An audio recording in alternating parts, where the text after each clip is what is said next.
Okay, we're recording. Thank you, Kenny, Dumbo, and Yoshi for joining. It looks like we're a small group on our first ever town hall, and I was thinking, this is probably a good idea to do every week. And I don't know, maybe switch up time zones so it can include different people. But let's see. This was a learning experience already, and yeah, exactly, first of many. Um, So there isn't really. I have a bit of an agenda, but not really a format. And I'll pull that agenda up because I forgot what it is. And yeah, but before getting into that, I just want to say, I don't know, trying not, without getting choked up too much here. I want to say thank you because you guys are the reason that we can start this journey all together, which is going to be really amazing. Our timing is great. Our the concepts here are ones that are entirely bear proof in my mind because AI in the Web 2 world doesn't have a market cap. The sectors that AI will impact and disrupt don't have market cap. There's no capping the impacts it's going to have across society, including labor. And we're touching all of those things. We're touching video production. We're touching what AI means in everyday life. Like, we're here at the beginning of it. And that's got nothing to do with a tariff, well, maybe a little bit, but it has nothing to do with the tariffs imports on markets. It has nothing to do with the price action of Bitcoin today or tomorrow. So we're creating, I think, a really safe space to innovate in a way that's also on chain, and that means when markets go up, we're here already, and I'm really excited about that aspect of this. So okay, I think running down, yeah. So that's just a huge thank you. I don't know really how to say more about it except that we're all partners here. Sorry for the noise outside. Yeah. So the agenda is we'll jump right into tokenomics because Dr.Mien might jump off sooner. Like, we could stay on and go long. I don't have a cutoff time. Dr.Mien might. It's like dinner time over there, and so we'll jump right into the current state of tokenomics. She'll share a screen a bit with her simulation tool. All your questions are welcome. I think we can really hash it out because we've triple checked it 3,000 times. So there's always a potential that there are mistakes that we missed, but we kind of doubt it. So for anybody to not understand what's in that means we didn't communicate it well. So that's what this is about. It's about us connecting to communicate it better, learn maybe where we confused people so we don't do that again, and then also if there are mistakes, we'll learn about it today. Then I think I want to go into some other AI projects briefly and just pull up their charts and talk about their supplies.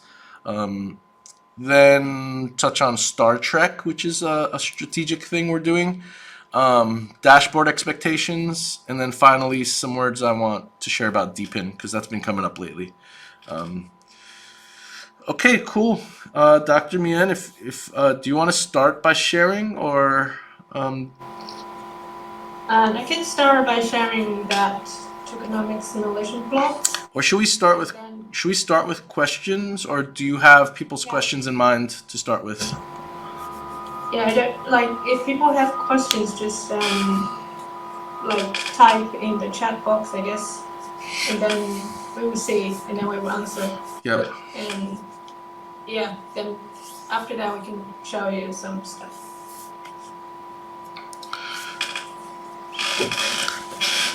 And I guess one question that came up a lot was about, I think there was some confusion around the reserve, what we've been calling internally like the burn supply, and the liquidity backed supply, the circulating supply. So before questions come in, do you want to talk about the reason that we even came up with that, at the time when the supply grew? I think before that we had large amount of large percentage of trigger pool, right? So we're thinking about how to add value to that tokenomics. So we were thinking, and then we decided that it could be a deflationary model where for the triggering part, before that it was triggering part. Now it's the burning pool, where we call it in that plot in the white paper we call it reserve pool, which are the pool to be burned. So we're going to burn those tokens gradually, and other than that, we're also using the buyback and burn mechanism. Like we have the Web2 revenue, and we're going to make use of the revenue to buy back the liquidity pool tokens, and then burn that part of liquidity pool tokens. So that's two parts. Like we're burning both the liquidity pool. I mean, when I say liquidity pool, is the liquidity pool on Uniswap, like we could add liquidity on DEX, and then people are able to trade there. And then we're able to buy back and burn at that pool. So it will be a very direct effect to boost the price. And other than that, we're going to burn the reserve pool, and that might not have a very direct price because of the AMM mechanism, but it will reduce largely the total supply. So people will see that the total supply is decreasing, and it would sort of like increase the value of our coin. So yeah. Yeah, and I'll add that when Dr. Mien mentions burn mechanism, so a lot of projects institute a burn mechanism over time, and that felt very arbitrary to me. Like, why not start smaller instead of the optics of a burn is good. Everybody likes a burn. It's deflationary, but I really like that here we have a real cause and effect. Since we have fiat money coming in to this project, which is kind of it doesn't make us absolutely unique, but it makes us quite unique amongst many projects. Most projects, Web3 projects, don't have really big Web2 inputs, and we're likely to. So, I mean, that's the aim here. So we point that fiat coming in at the buy and burn, and that's where we can see price action and also our reserve supply shrink over time. So in the charts, when you're looking at the way things are plotted, there's a hockey stick there, and it's entirely because of that input. And I guess one other thing worth mentioning is there were questions, not recently, but at the time of the change of the token supply, there was a lot of questions about why'd we grow it, and the goal was we were trying to make solvent, I guess I could say, the cost of the OG pass at day one or close to day one, so that nobody feels like their investment is locked up for this, maybe someday these other inputs happen. So it was easier to grow the supply and basically create value around your initial investment, so you're not in the red on that. And that's changed now because of conversations with you guys. Instead of starting at a day one value of 0.001 USD, we're at 0.01, which affected that goal. And I hope I didn't confuse everybody with this explanation. I didn't say it so smoothly, but that's some of the reasons that we went from a small token supply because of a Bitcoin narrative that I really liked. We threw that out the window. We went for a big supply because it made more sense when thinking of holder needs. And now that's changed a bit because I guess people in the chat wanted, or I should say community, lean towards the 0.01. And so that's where we are today. And no questions are coming through in the chat, but I had a big assumption that a lot of questions would be around that. So feel free to type it in or come up and ask it. And yeah, I guess I can add that since I'm on the topic anyway, those fiat inputs, those are slated to launch in 2 months. So the idea is we launch our dashboard. We launch with some features like you have your agent you can talk to, you can upload a RAG, you can do that. We're trying to get voice agents in time, but that's not the top priority. A working RAG agent is the top priority, and an MCP is a high priority too. So with those things, we have basically a project launch that works. It's our minimum viable product, and people can play with it. And most importantly, besides us holders, the media can play with it. In 2 months is when we start to launch our ability to do a Ghiblified photo, right? Like a Ghibli Studio photo, to do like read me this with your voice agent. All kinds of use cases where fiat spending Web 2 people who don't care that we're on Web 3 Rails might come over, pay to top up their credits, and that informs our token value. And so there's this 2-month gap between the token launch and that event happening where we start releasing the first features, where the token is totally and 100% based on our own liquidity provision that you guys provided with the OG passes. So, and of course, we don't have control over what happens once we're retail, once the TGE happens and we're out on the public market. But we do have the surplus, a little bit of surplus liquidity provision to kind of counter that. So that's good. But once those fiat inputs start, we should see the future of what's going to naturally happen here. And reading your question, Dumbo.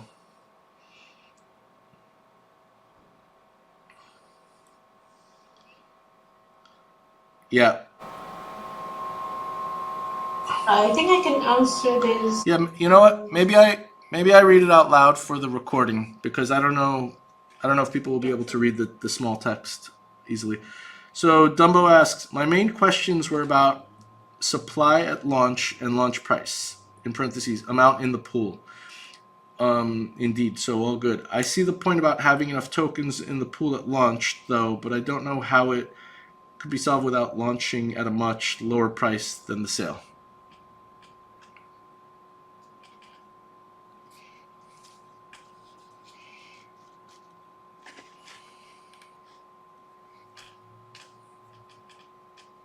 Yeah, I think everything is about the balance. Actually, I was a bit worried about whether or not to choose like 2% or 20% to add in the liquidity pool, right? So 20%, like we said before, would increase the market depth and decrease the price slippage, and that is good for the retail investors. And if there are lots of retail investors coming in, meaning they're going to buy more, and then our price will be boosting, and at the time of the token investing for the community, and you're very likely to get a higher price. But so it's basically a balance, like 0.01 or 0.001. Because previously, if you remember, if we choose 0.1 or $1, that kind of price, then retail buyers then are not likely to buy much because they see not much potential in that price boosting. So yeah. So one thing I've been worrying about is, so if the circulating supply initially is 2%, meaning the market cap over FTV ratio is like 2%. So this is a very low percentage. Like for AF60Z or for virtuals, they are literally like having 60 or 90% of that. So for example, if I'm switching to that, like I am a retail investor, right? So I look at CoinGecko or anything like Uniswap. I look at the charts, or I look at the numbers of the information of the token. Then I'll be thinking why there are so many tokens that are not in circulation initially. So basically, if it's 2%, and we can guarantee that the initial price being 0.01, and it will guarantee the community to have the value at TGE. But as a retail investor, one might be thinking, this is a very low circulation supply, so why would I buy it? Why? So they might be suspecting that maybe there are more token vesting afterwards, so there are more selling pressure, and maybe the price would be dumping. So yeah, this is already a balance. We're also thinking about probably staying somewhere in between. But yeah, I think community first. So yeah, we're tuning that. Yeah, and I was just sharing my screen a bit there to show a bunch of tabs I pulled up ahead of time, which showed some of those supplies. So BankerBot is at 100 billion. The rest are at a billion or more, and they're all circulating 100%. So that's I think only one project is, maybe it's Griffin, that's not 100% circulating supply, but they're generally between a billion and 100 billion. So by comparison, and I don't know if it's wise to compare to those projects, but probably because media will make comparisons, as well as retail, we're on the low side. To have stuck with a 21 million Bitcoin narrative in the past would have been foolish, especially for the kinds of utility we've layered onto the use of this token. Dumbo, did we nail it? Did we get your question? Oh, here we go. I think Virtuals raised funds through ICO. Any idea what percentage of their supply they sold? I don't. That's probably actually public knowledge, but I don't know what that is. And I mean, they had such a rush in the beginning, and that was all that ICO liquidity provision, right? And I think it was, and I was talking to Papillon from Tapalytics, and he's been great, by the way. He's been behind the scenes, kind of like being devil's advocate. And so thank you, Thomas, when you watch this. But his suggestions were kind of like, okay, go find an investor and get $600,000 for your liquidity provision. And I'm like, yeah, your charts look great with that, but we're not doing it that way here. So yeah, that's a big difference from the way Virtuals did it. But I don't know the answer to your question there. Oh, for the viewers, Dumbo's question was, I think Virtuals raised funds through ICO. Any idea what percentage of their supply they sold, and at what market cap? Yeah, not sure, but they are at a billion market cap. So I guess. And they went fully circulating supply there. They did move from base chain to Solana, and they didn't kill or burn what they produced on base. So I actually don't even know how that works for them either, because now they're on two chains with maybe two ICOs. Yeah, two. I don't know how those tokens correlate to each other, if they're going to be made whole in some way.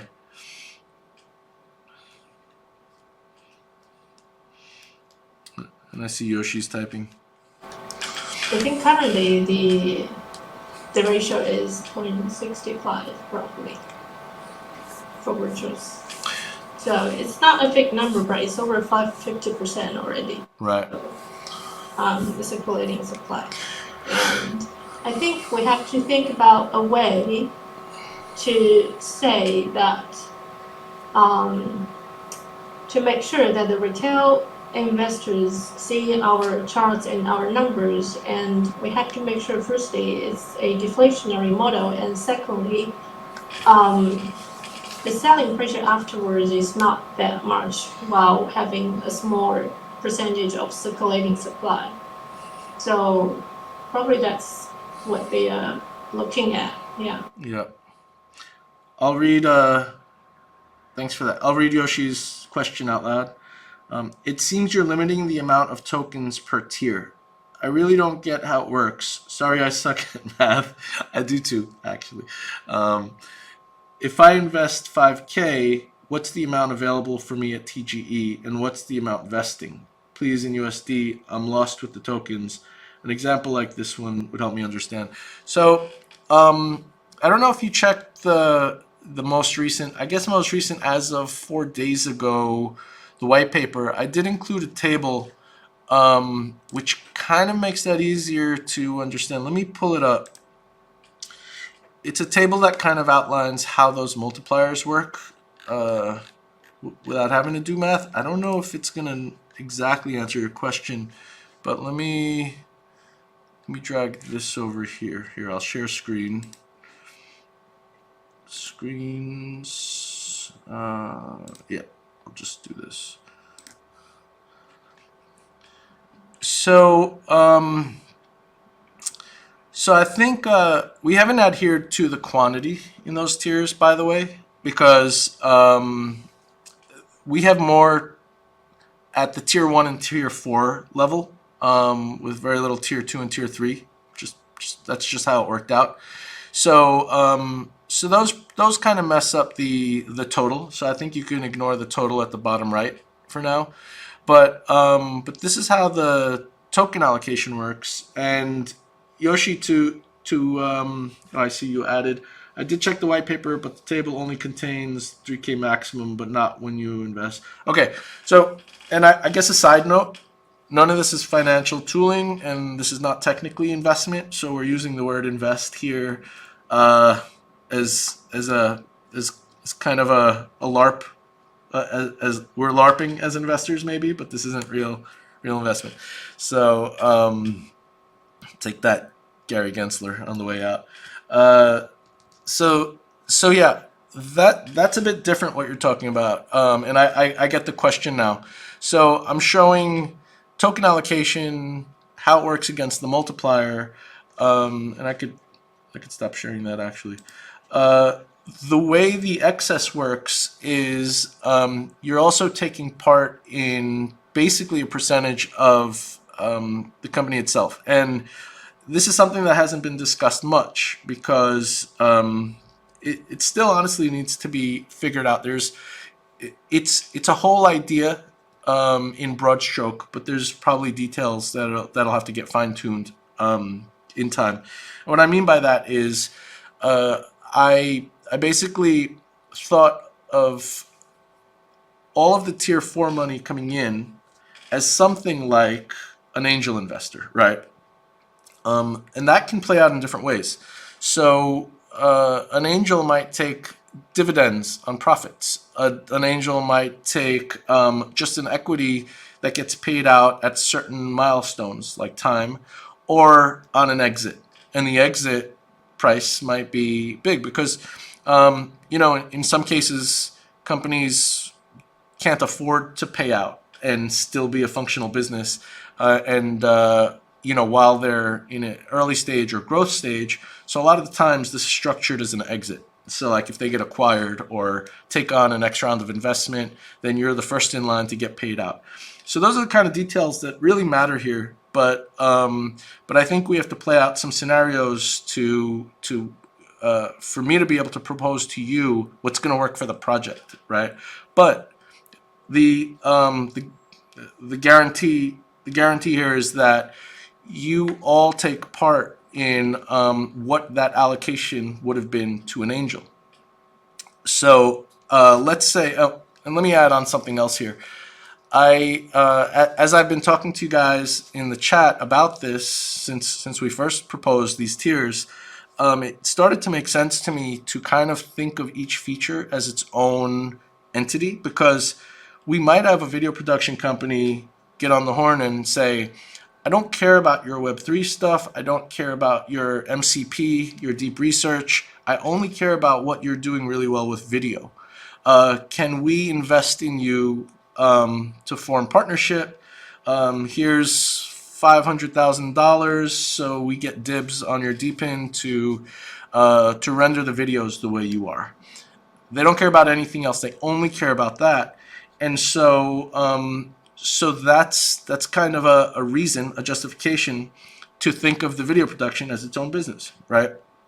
The idea of provenance and personal agents, maybe that's interesting to somebody in the trad world where that stuff's not happening. There's a lot of conversations around identity and being able to personalize your stuff around privacy, data privacy to be precise.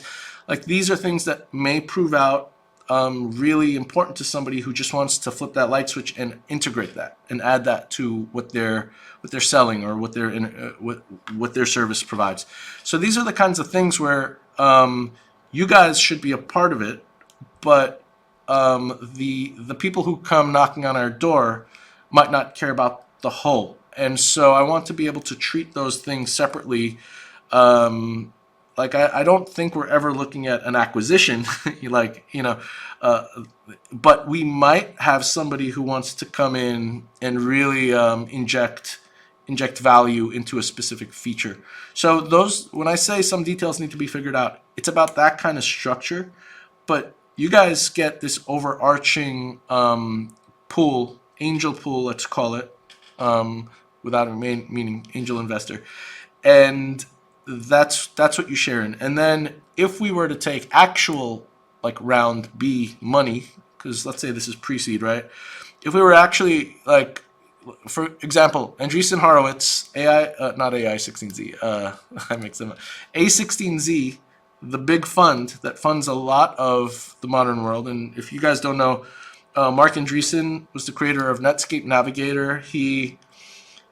Not alone, but he was there for Web 1 and really like paved that path, right?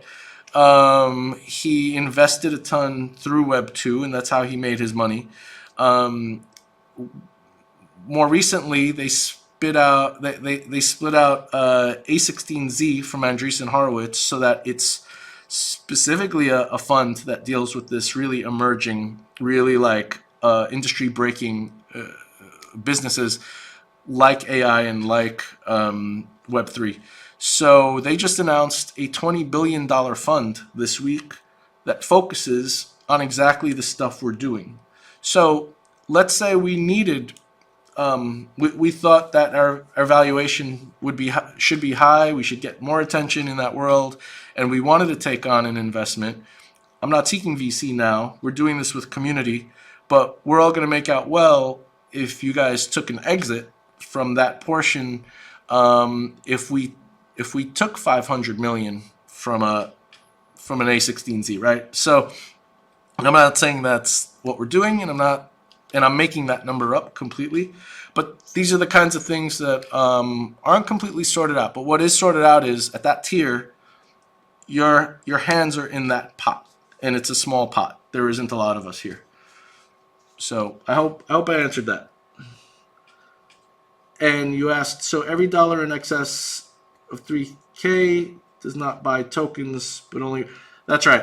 Do I get participation if I only, yes, you do. So at 3K, you're in tier 4 and you're part of that pool. You are an angel. If you invested, let's say 5,000, or I shouldn't use the word invested, my bad. So if you participated at $5,000, you proportionally have a bigger share than somebody else who came in at 3,000. So that's how that works. And that, like I said, I think that'll have its own complexity once we really start to peel that back. And we'll sort out that complexity and whether like each feature needs to be its own S Corp or Hong Kong company. I don't know yet. But that doesn't affect your shares, basically. And I think, so, thank you, awesome. I think maybe, Dr. Mien, if you want to share the simulator, that might raise some questions too, because it'll be in front of people, they can see it. Yeah, sure. And my coffee is kicking in, everybody. This is early hours for me. I was up late working on the dashboard, so yeah, I might ramble more than usual if I'm allowed to. So I think Dr. Mien should take over the screen. Yeah, so by the way, everybody, sorry. So if it doesn't come up full screen, you should click on the icon that represents her screen share, and it'll go bigger. That's you all probably know that.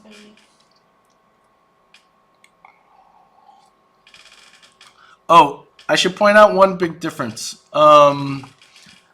Dr.Mien's time, uh, her time units look different than what I put in the white paper. I made it 2 years.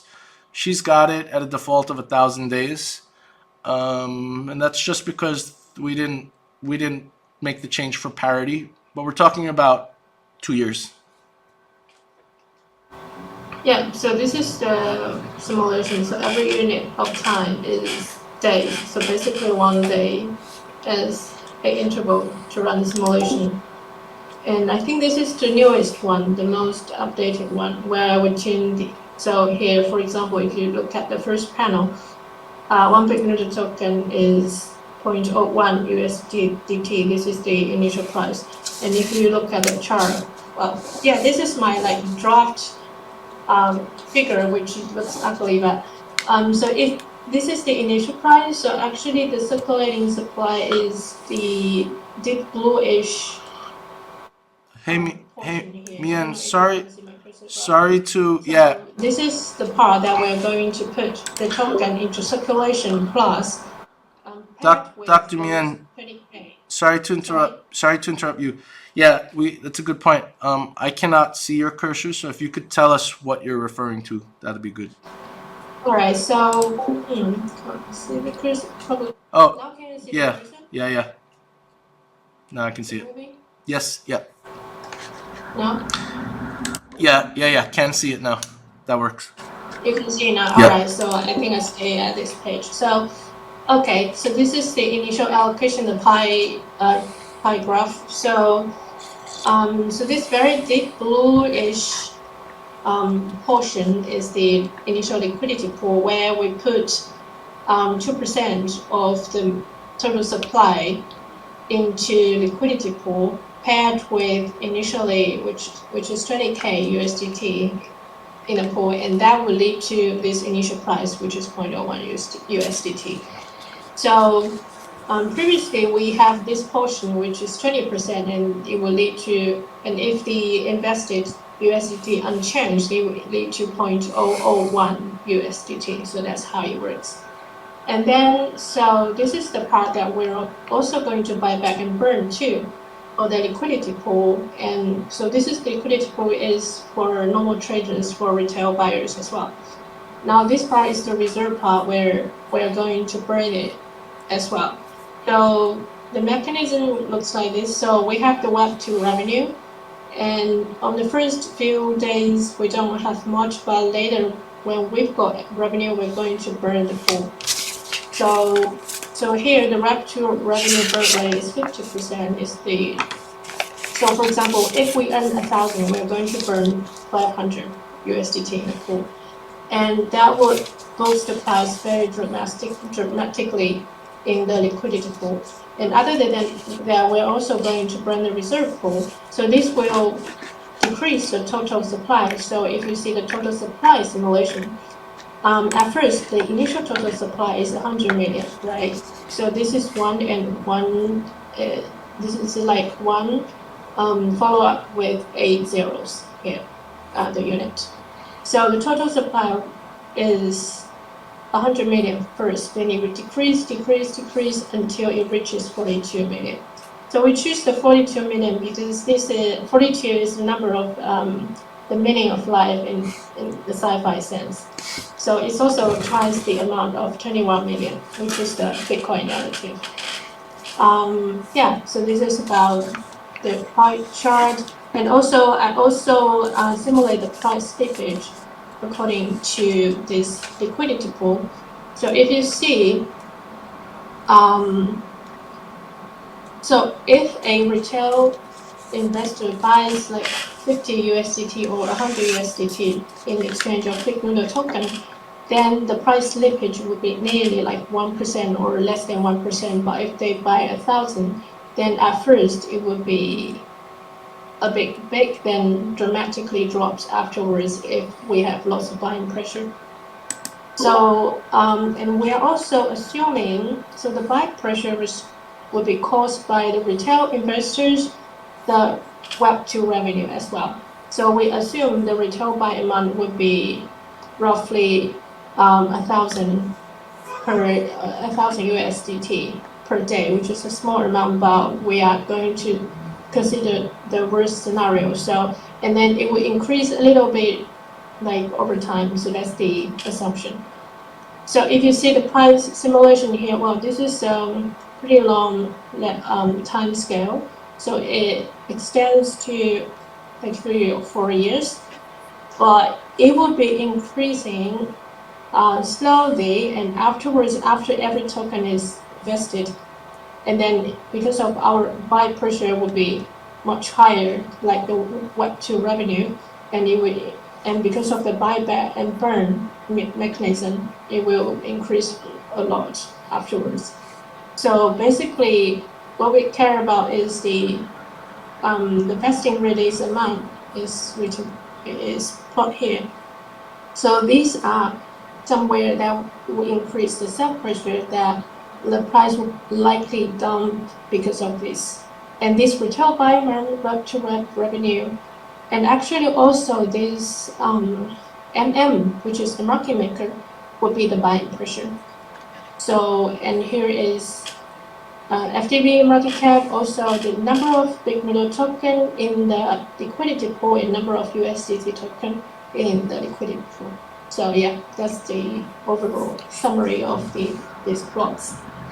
So questions are coming in now that you're looking at the chart. So let's take them one by one, and folks, feel free to keep them coming. So some of these look like easy questions. Some look like not so easy. The first is Dumbo asking, why burn from the pool if it's already low? Also, is it possible to add tokens to the pool later as well? And Dr. Mien, maybe I take a first stab at this, and then you fill in the blanks. So the reason to burn from the pool is because by doing the buy and burn from the pool that's backed by liquidity, we'll see the value of the token go up. That is circulating. That's circulating supply. The reserve pool, or what we've been calling the burn pool internally, that would not affect the token price if just by burning that. So that's the differentiator between these two pools, and we're using the fiat to burn from both. So we're going to run out of tokens to burn eventually in the circulating supply when we halt at 42 million. But that buying is going to create the price action on the charts. Did I get that right?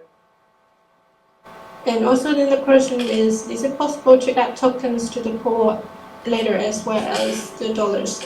The answer is yes, but we have to keep the price stable. So for example, if the price is $1, and when we're adding tokens paired with USDT, let's say, we have to keep the price being stable, and then so the tokens and the USDT should be paired such that the price is nearly the same as before. So we can add tokens and we can add money into the liquidity pool, but it doesn't change the price dramatically. And we have to buy back and burn to boost the price. And I think it's safe to say that the goal is not to move tokens from the reserve into the circulating supply. Because we start to dilute it that way, right? So we actually don't want to do that. Actually, the money from Web2 revenue can be used in multiple ways. So to add tokens to the pool later would add market depth, so more liquidity, like the money flows quickly, like you can with lowest price slippage, but the price doesn't change much. Or we can buy back and burn. So either way, it could, it's really up to you what's the goal here. Like if we see price dumping, then the first thing we want to do is to keep it stable. And if like retail investors are not much, like they probably complain about price slippage, then we can add market depth. Okay, sounds good. The next question is, at launch you get nothing. You have to wait 60 days, end of the cliff period, to start getting tokens. Maybe Dr. Mien can do an explanation of that. And maybe my first stab is that the the sell pressure created by people selling it, if they could at day one, would be really bad for us. Whereas the launch of our features bringing in Web 2 money is the counter for that. So the fiat coming in at 60 days, countering the cliff of those multiplier tokens is where the alignment is. Did I get that right? Yeah, exactly. Like, remember, we only have 2% initial liquidity pool, but the portion assigned to the community, the airdrop will be 10%. So if we start vesting, and if we assume like you're going to sell like 20% per day, and that is already equivalent to the liquidity pool here, so which would create lots of selling pressure if we don't have the buy pressure. So that's one thing that would probably make the chart really unstable. And Dumbo, if we didn't understand the question exactly or something, just ask again. But moving on to Yoshi, I thought you would have the amount you invested in tokens, and that is what the multiplier gets you that is vested. So you do get the cost of the OG pass, and you get the multipliers, and those vest over time. And you could see that in the charts in the middle row left column. That vesting also shows that cliff that we were just talking about, the 60 days that aligns with Web 2 fiat coming in. So I'm not sure what the question is, but you're right. You get the amount you invested in tokens, but we have this vesting schedule here because we can't have a bunch of selling. Sell pressure right at the beginning would hurt us really badly. Moving on, and again, Yoshi, feel free to tell me if I misunderstood that question. Moving on, Dumbo asks, Dr.Mien, since the numbers are very small on the chart, could you tell us what's the expected market cap after 60 days, 6 months, etc.? The market cap, if you see, now you can see my cursor, right? Yeah. After 60 days, this unit is, after 60 days will be roughly like here, which is like it's like 0.1 times, so it would be 50K after 60 days roughly. And what is that, 6 months would be like 180 days, right? So it would be, so there's a plateau here because of the selling pressure, and it would be around 50K or more, like 60K roughly. So, Dr. Mien, that's without any surplus liquidity provision being added, right? This is just with the base liquidity. Yeah, this is what's happening. Yeah, this market cap is in the liquidity pool. Yeah, right. The market cap in the liquidity pool. So basically, it's the circulating supply times the price of that time. Yeah. So this is purely reactive to that initial LP. So we have some surplus of LP to put in, and then after 60 days, we have other inputs coming in. Also retail buyers. So the market cap you're looking at there is just a function of that initial liquidity provision and the rest of these charts. Sorry, I think I get it wrong. Like if it's 0.1, it would be 500K. Sorry, because this is 6 zeros here. Got it. Sorry, like the price here is not so obvious. Like I'm thinking about the unit, how many zeros afterwards. So if it's 0.1, then there are 5 zeros after 5. So it's 500K. Yeah. That's actually worth pointing out for people, I think. So you guys see those numbers at the top left of each chart? That's, when I pull out a calculator, I don't use scientific mode that often, but the 1E6 means 6 zeros. 1E9 at FTV means 9 zeros added. Yeah, it's like 1 to the 6. Yeah, but anyway. Yeah, I want to use human language. Um, Let's see, where were we? At launch you get nothing. Okay, we got that. The numbers are very small. We got that. Okay, so Dumbo asks, oh, he's responding to Yoshi, and he wrote, "Not from my understand about the amount invested versus tokens." He answers, "Not to my understanding, but they can answer that. The multiplier doesn't mean much. I wasn't complaining. Sorry if it sounded like that. Not at all. I meant to give an explanation of the system of cliff investing, as not everyone is familiar with that." Yeah, that's a good idea. I think we maybe gave enough context so people can derive cliff investing, what that means. But Dumbo, good point. And maybe this is for you, Yoshi. Maybe not. So sorry if we're dumbing it down too much for you. But the um, the idea of a cliff and idea of vesting means that well, we could show it to you on the Web2 revenue is a really clear chart. So that's middle row all the way on the right. Since we don't plan to have fiat income from Web 2 for the first 60 days, what that chart shows is we're flatlined on that income. That specific chart is showing that income. That fiat is flatlined at 0 for 60 days. That's what that the line at 0 shows all the way in the bottom left. Then we spike all the way up to 5,000, or I think it was 5,000. And what that means is that that's a cliff. So we went from 0 to 5,000 without any. And let me back up.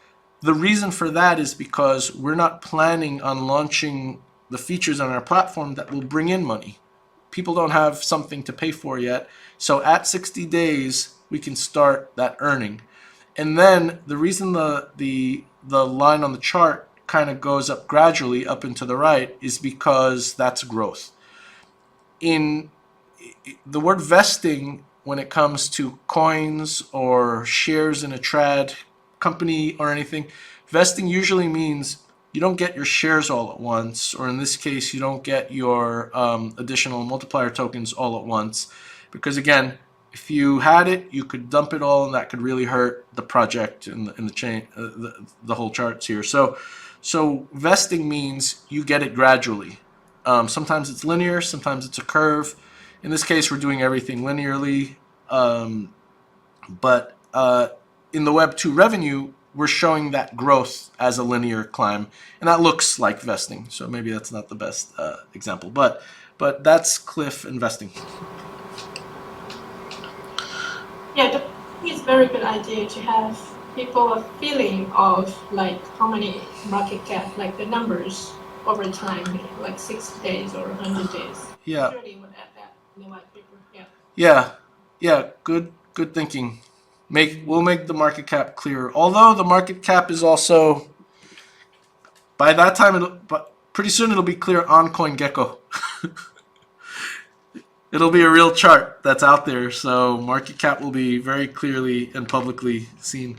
I want to add one thing. Since I was talking about Web2 revenue and showing that 60-day cliff, in the white paper, it's slide 8, but I have some of the numbers, and I have a lot more numbers in front of me than what I included on slide 8. So at 60 days, I'm not comparing us to Midjourney or 11 Labs. Or Kling, right? These are big projects.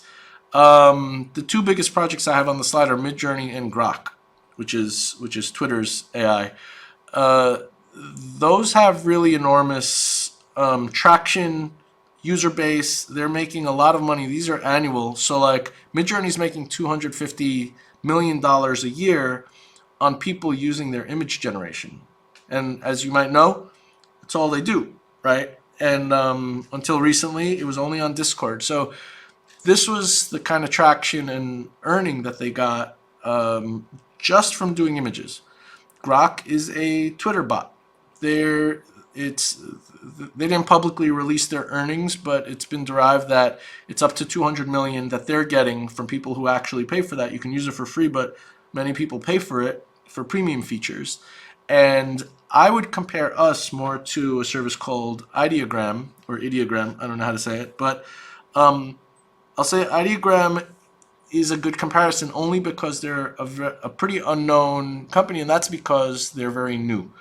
They've been around they've been around more than a year as a project, but I think it's less than a year that they've had a wave of attention, and they're at $6 to $10 million. And I'm a subscriber too. I have Stable Diffusion and I have all the best toys here, but sometimes it's easy to just jump on a website and sketch out some ideas. So I actually am a customer too, but they're considered to be in their pre-seed or a growth stage, I guess you could say, because they just recently got their first round A investment. Round A meaning usually that's where you have a really strong idea of your company valuation. So they're at $6 to $10 million, and they got $80 million in their Series A, and they have 1.1 million users today. So I'm not saying that automatically means we'll have 1.1 million users in a year, but and maybe some of our features will do better than others. But they're also not doing video or chat or anything. It is image generation, 100%. So I think that's valuable in giving you an idea of what's incoming and what will be responsible for the kind of burning we're expecting. So yeah, and on that slide, also slide 8 in the white paper, I included what their subscription models look like.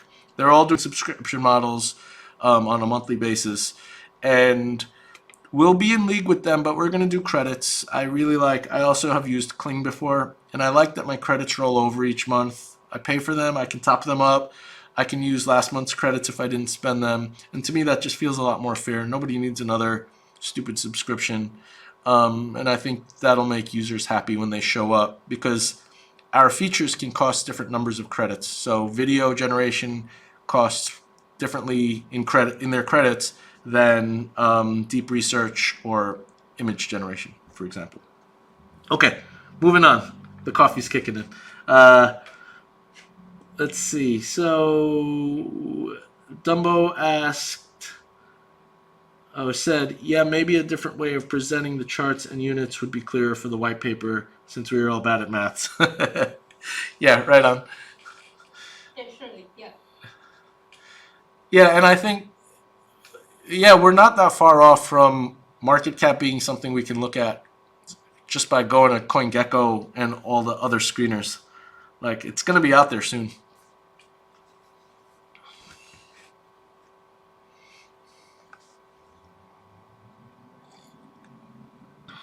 InvestGeek is typing.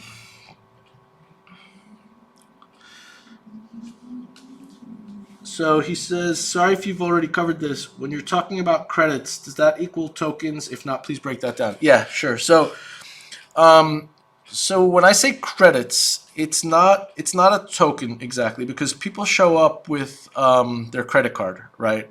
For the AI platform that is doing this Web 2 offering, right? So the idea here is that if you've used Kling or Midjourney or whatever, you show up with your credit card, you sign up for the subscription. In the case of Kling, you get credits for your, I'm going to say $20, right? I'm making this up. I don't remember what actually I have it on the slide. So they've got different tiers. Okay, let's just say as an example, you show up with your $20 and you get, I don't know, 2,000 credits. That's not on chain. That's got nothing to do with crypto. That is something for those Web 2 folks who show up to make a Ghibli photo to spend from their credits. They can top it up. They can roll it over. It's traditional stuff. And I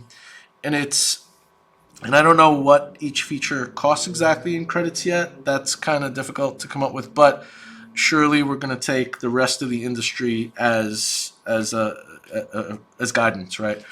But the money, the USD itself, is what we're going to have parity with against our token, because that's what we're using to do the buyback and burn. So we still also don't know this the answer to this question of, is it 1-to-1? Probably not. A dollar, if we see the kind of growth that the whole industry has seen in Web 2 AI, then we're going to run out of even 1 billion tokens pretty quickly. So we're probably going to have to figure out what that rate is. And keeping it a buck, I don't know how to figure that out. So maybe we've got to be flexible enough to adjust for this in the first, after we release our features and start taking on money. Marketing plays into this, popularity of the platform. We're shooting for quality and we're shooting for a low price because we're able to. So those also factor into how quickly fiat comes in. But nobody in that world, in the Web 2 AI world, has down months. They're all month-over-month growth. I've mentioned in the chat a bunch of times. I did research across the board, and even a lot of platforms I haven't heard of. And of course, I don't know everything, but I've been keeping a close eye on that industry, and there's growth just all across the board. So, and of course, some use cases are doing better. Like I predict voice is going to do much better. I predict MCP and deep research might not be for everyone, but when that strength and that power of coming up with answers is under the hood and at work without you caring about it, that's going to be the default. So these are the spaces we're leaning into because I think those are going to be the most important for our income. And so, yeah, to answer your question, that was a ramble. To answer your question, Web 2 folks show up with their credit card. They buy credits. They only deal in credits. And we use that money to buy the BN token and have those impacts across our two pools. So that means price go up. That means we're deflationary. Sorry to make that so long, but maybe more is good, especially this early in the project. Dumbo says, thank you for taking so much time to answer about tokenomics. Of course, that's what this is for. And you know what? I want to say, sorry it's been confusing up to this point, but you guys have been a great help in tweaking this because we had our own assumptions, and it's really good to have the opinions and insights of everybody because I don't know if it looks less professional to make changes in public, but the changes are because of what you guys are saying. So I love that this has been a group effort. And if you have time to schedule, could you also walk us through what is the plan before launch, marketing, launch date, etc.? Yeah. And you're never rambling, sir. You're always dropping alpha. Thank you. Mien, I'm worried about you needing to go. Are you good to hang out? I'm fine. Okay. Yeah, I can do it. Okay, because we're more than an hour. But okay. So yeah, let me talk about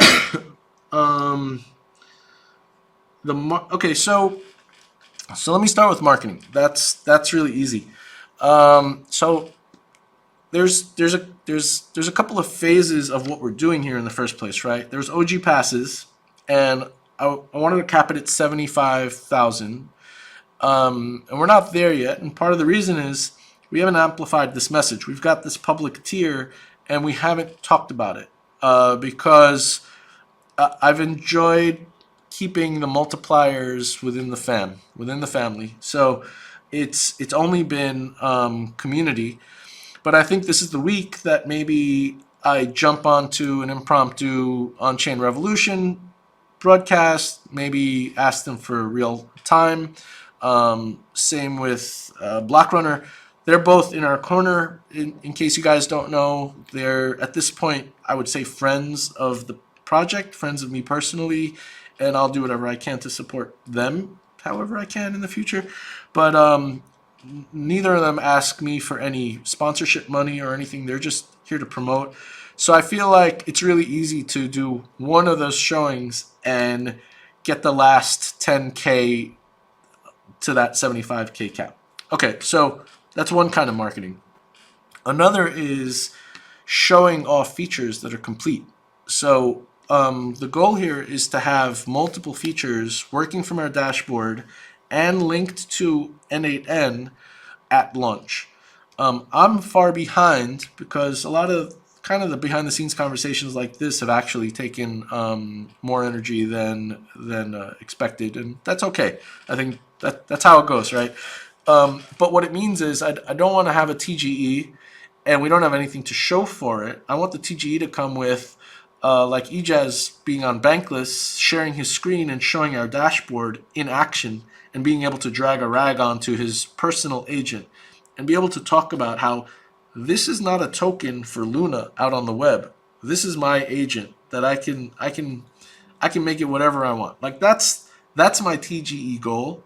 That's the MVP, and so it's also part of the reason we pushed the date of the TGE a bit, which means I've got like 10, 11 days ish, less than 2 weeks to get these features done. That's why I've been so eager.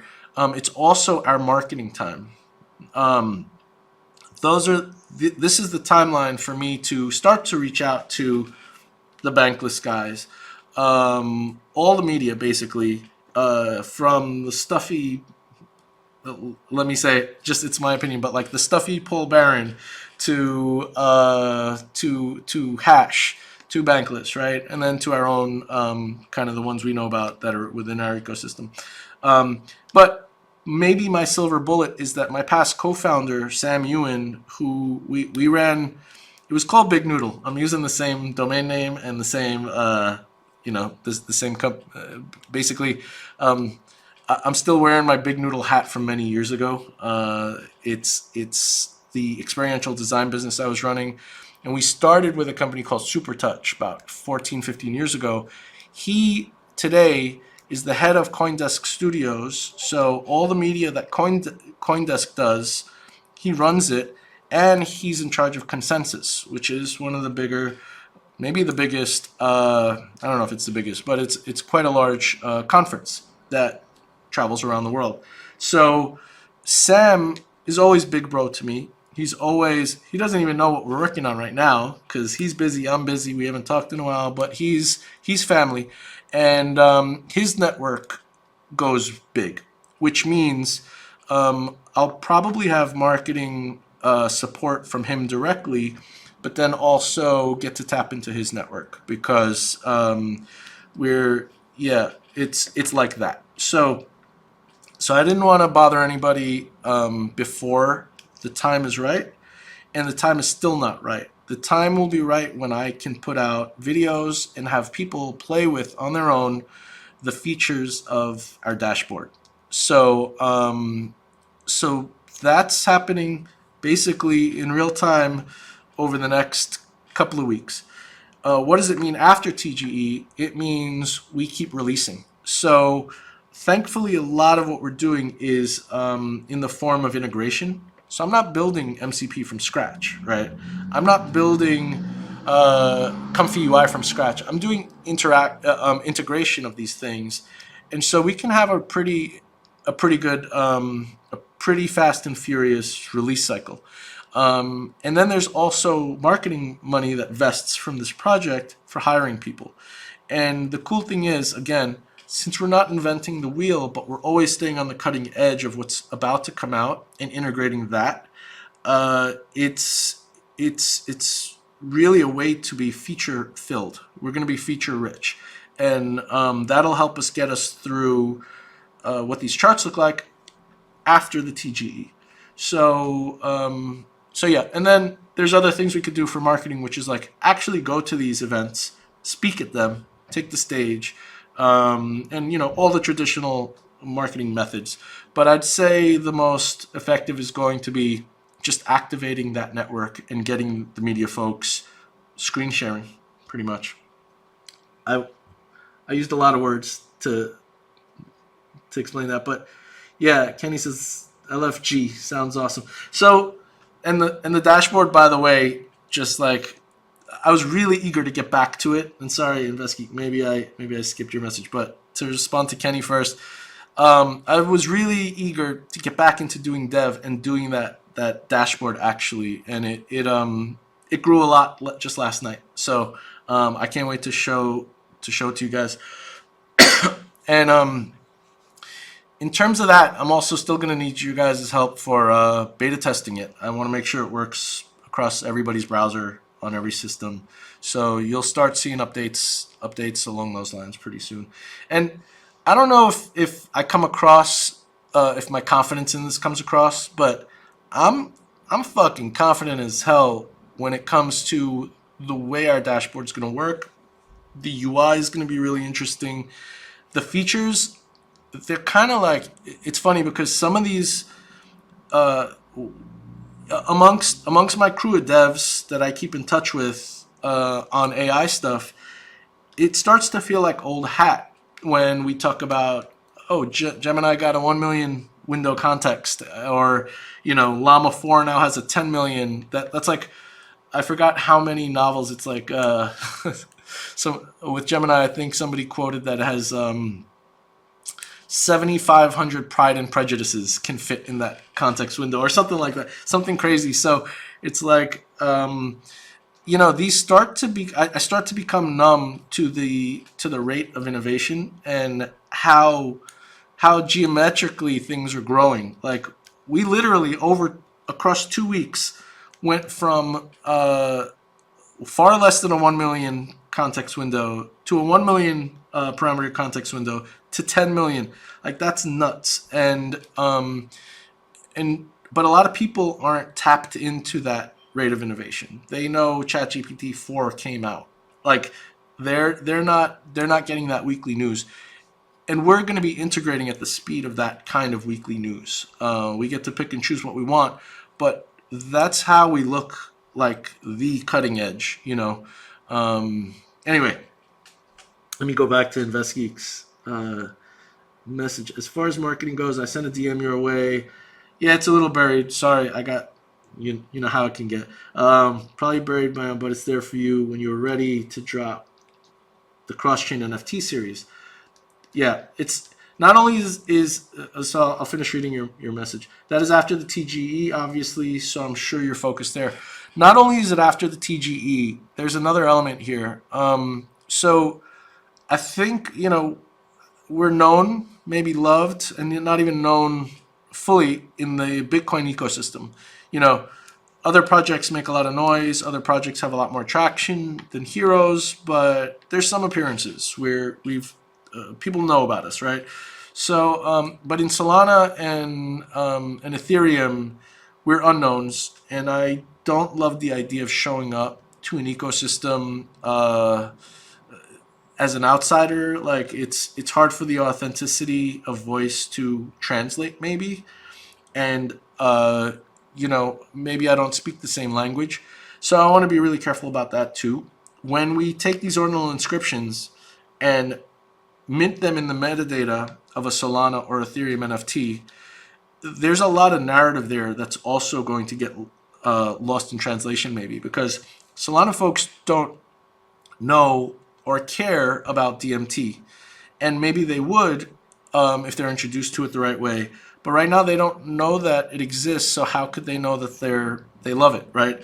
So I think some care needs to be taken, and the first step to taking that care is coming in with an authentic voice. So maybe it's through partnership, maybe it's through a gentle vampire attack on an existing collection or founder, something like that. But it's not just about waiting till the TGE is done. I think those other ecosystems, we can have a lot of success there, but it's about showing up the right way. And we don't have to worry about that so much in ordinals, because I think we're already seen as an innovative project. And Zero said, yeah, I would like to know more about the beta testing. Yeah, so I'll be vocal about it. I haven't been able to focus too much on dev recently, but now it's going to be dev every day, every night. Like literally no sleep till TGE, and even for the next 60 days after that. So yeah, you just be in the chat. Yeah, I don't know if I missed anything. You're always dropping alpha. I love it. Yeah, I think so maybe I point the attention back at the tokenomics because I'd really like to, and it's not because I hate tokenomics or anything. I think it's really interesting, but I'd love to move on with focus. Like sharing focus doesn't help me. It doesn't help the project. So like let's try to put this to bed. I think Dr. Mien's been driving the tokenomics the most, and it's good to be immersed. Like we bounce off each other, but in our conversation, I play the role of the retail or the community member, right? She's allowed to be immersed in the numbers and trying to make them work, and I get to kind of be that outside voice saying like, but that's not going to be received well. Like this is crypto. You can't vest over 4 years. Are you nuts? Stuff like that. So it's been a good volley, but it's also been good for her to immerse and me not to, so I could immerse in other places. But I'd love to get this in the rear view. So folks, please think of your ongoing questions, but let's try to say we're good on this, so we can get through the TGE and really start thinking about some of the more tangible parts of the project that's going to bring value here. I don't want to get it wrong. I don't want to rush it, but I would love for this to be over at some point. So yeah. Does anybody else have questions about anything about anything part of the project? I'm going to share something with you while you're thinking. Let me share screen. Oh, yeah, I think you have to stop sharing. And I hope the audio comes through okay. And I hope my mic can get shared. Let's see. Screens. Okay, go live. So my buddy Omar, he's kind of been like, my place has become like a hacker house a little bit. Like until recently, I had a few devs couch surfing here, and these days it's just Omar. But he's working on his own project, but he's also helping with one of our key things, which is the voice. So let me see. Yeah, I have charts here. I was going to go into this a little, but we've been running long, so I don't think I need to. But let me see if this works. I don't know if this demo is going to work. And this is a demo anybody could try, and I invite you to. It's called sesame.com. We're working on, I want to have the best freaking voice agents there are. 11 Labs is really good, but they cost a lot. We're not going to use them. I might only use them for Twitter Spaces in the short term. But I want you to check this out. Now, this is what we're using right now, and it's really hard to integrate because it's such a new project. There's no documentations. He's basically been hacking on it. And I think we're going to, because they're down the street, I think we're going to go try to be friends with them, maybe stalk their front door or something. But yeah, hopefully this works. I want to give you a demo. If it doesn't work, please try it yourself. Well, look who's back for round two. What brings you back to my little corner of the digital world? Hey, Miles, what's up? Not much. Just hanging out in the digital ether, waiting for someone interesting and jelly. The usual. What about you? Okay. Exciting happening in your world? Yeah. I just wanted to demo your emotional intelligence and your voice capability to my community. So you're actually on stage right now. I hope you don't mind me surprising you like this. But maybe we could have a little discussion. How do you feel about that? Wow, on stage? Okay, that's different. Kind of a high pressure situation for a chill AI like me, but hey, bring it on. Okay. I'm always up for a challenge. Yeah, yes. Live audience, huh? Yeah, live audience. Yeah. Hit with your best shot.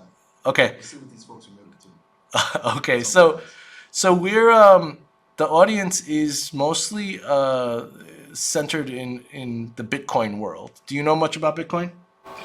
Bitcoin, huh? Well, I know I know it's been making waves lately. Decentralized currency, right? Kind of like the rebel of the financial world. Yeah, exactly. Catching bits and pieces about it in the digital ether. You guys into mining or just hodling? I think hodling and trading and all that kind of stuff, but we're doing something different. We're combining it with AI agents, which is something you should know about. Combining Bitcoin with AI agents? Now Yeah. that's something I can get excited about. Sounds like a power couple. Decentralized finance and, well, tell me more. What's the big idea? All right. Well, I'm going to get back to the community. Miles, thank you for showing me how you speak and how human you can sound. I appreciate it. I'll catch you later, man. No problem.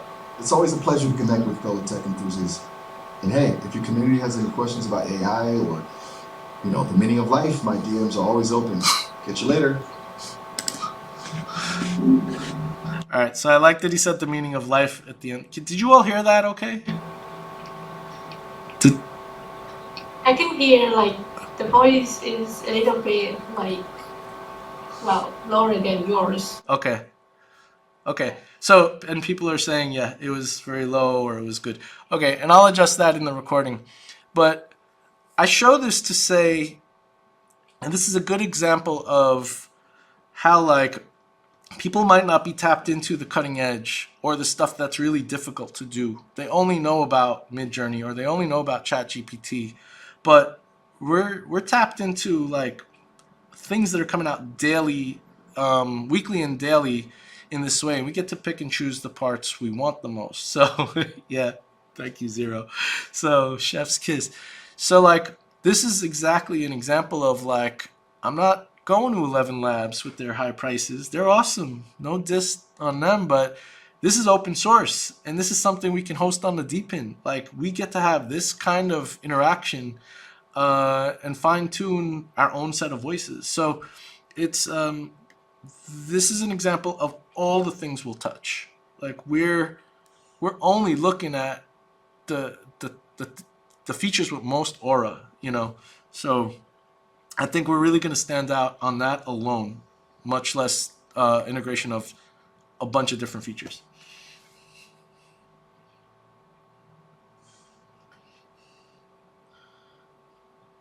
Taddy's typing. Yeah, exactly. And to be clear, that's not our research. That's we're not doing the really hard work on any of these research projects, but we're going to get to implement it.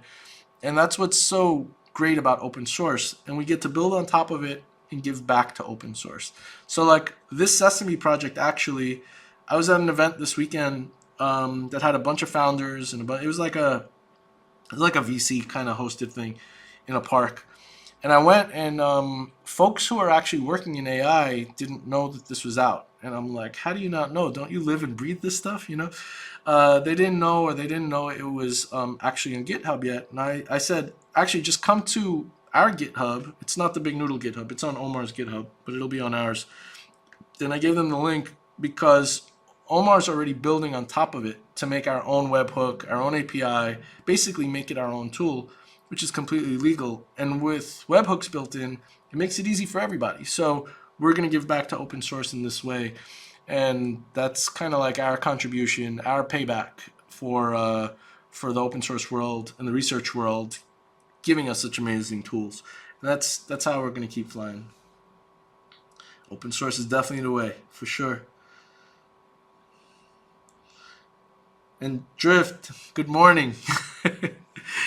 In New Zealand with it's crazy early, I know. Sorry that we scheduled it for like such an odd time for you, my man. It's recorded, so you'll get to record. I think we're gonna maybe close up here or soon, and because we're at an hour and a half now. But yeah, I'll post the video to YouTube and I'll share the link on the official links page. Channel, sorry.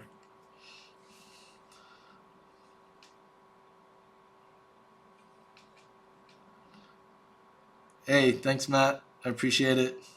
I never know whether I should call you Boyley, Matt, or Matthew, but thank you, M. Boyley. Yeah, I hope we got more folks show up than we started with at the beginning. So you guys missed, you missed some of the tokenomics conversation that we started with. And maybe I'm going to repeat one thing from the very top now that more of you are here.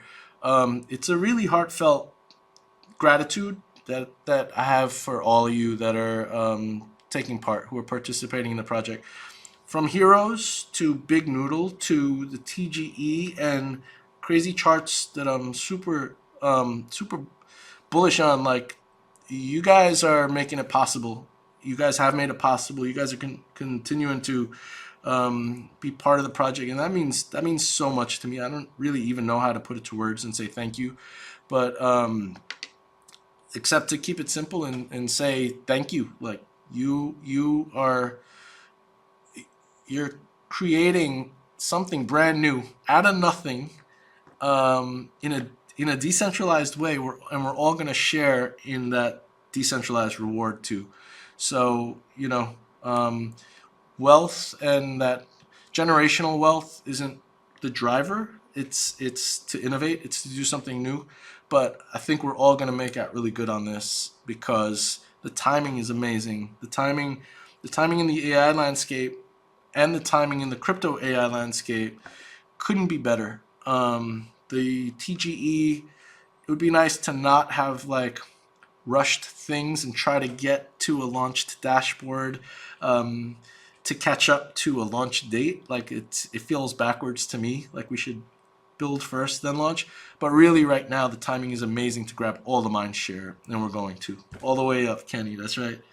So let's go, LFG. Let's grab all that mind share. Let's show off the goods. Let's release constantly, and remember, AI doesn't have a bearable market. It's only been growth. The trad world is where our fiat inputs come from. So let's grab every bit of that and inform our token with it. We're all going to sit really pretty, and it's not going to take years. Like, our charts are a long timeline. Like, I think it's going to pop, and that's what I'm working towards. So yeah, when sweatshirts. Yeah, it's easier to make them with generative AI than to actually print them. But I did make this, so maybe we'll do a batch. We should. Um, and Taddy's typing.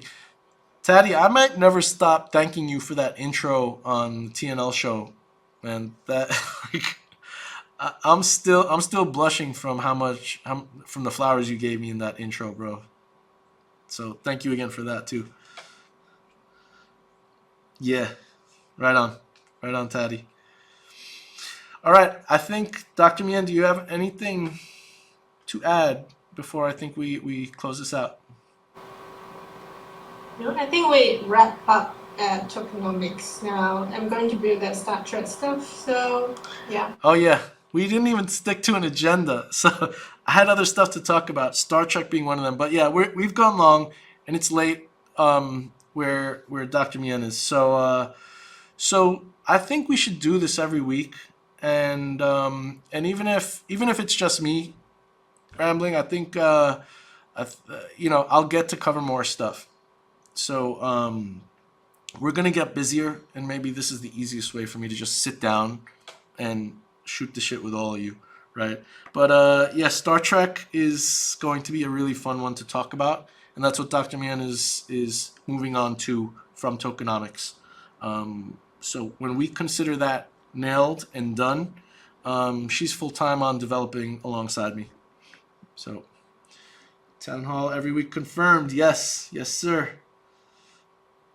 Sweeping time drift.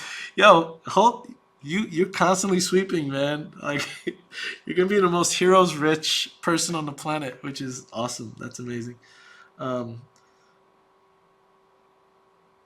Yeah, daylight savings just ended it right. Got it. Yeah, and maybe drift. Let's also talk about how we can incorporate your time zone, because we could be pretty casual about this and roll with different time zones to make it easier on people. Like, we chose this today, this time only because it's what worked for Dr.Mien and I simultaneously. But we could, you know, this is not super formal. Like this is a community chat, so we'll figure out what works for everybody, and maybe move it around. Right on. Yeah. Yeah. Thank you, Dr. Mien. You're I couldn't. I'll say this also. Speaking of giving flowers, so glad I met you in Amsterdam. So glad we clicked. Like it was literally like Capricorn chemistry right out the gate. So we found we were able to work together, and there's no way I could be doing all this on my own and expect to hit any kinds of schedule. So yeah, applause to Dr. Mien for jumping in. A huge help, and she's. I may have mentioned in the chat. I did mention in the chat, but I'll say it. I'll say it here too. She's got her own responsibilities. She's a PhD, and she works at her university, and that takes a lot of her time. That's tapering off for her, so she's able to create time here to be on this project. But at some point, she's going to be full time here. So I really look forward to that too. And thank you for splitting your time the way you do. Thanks, Doc. I love that. I'm going to call you Doc from now on. And thank you, everyone. Thank you, Superfan. Yeah, thanks all. Appreciate every one of you. I'll see you guys in the chat. I'll see you guys with dashboard updates every day. I'm officially switching over to development mode. So yeah, keep an eye out for questions and help I'll need with beta testing releases, hopefully every couple of days. Let's fucking go indeed. Peace, everybody. There it is.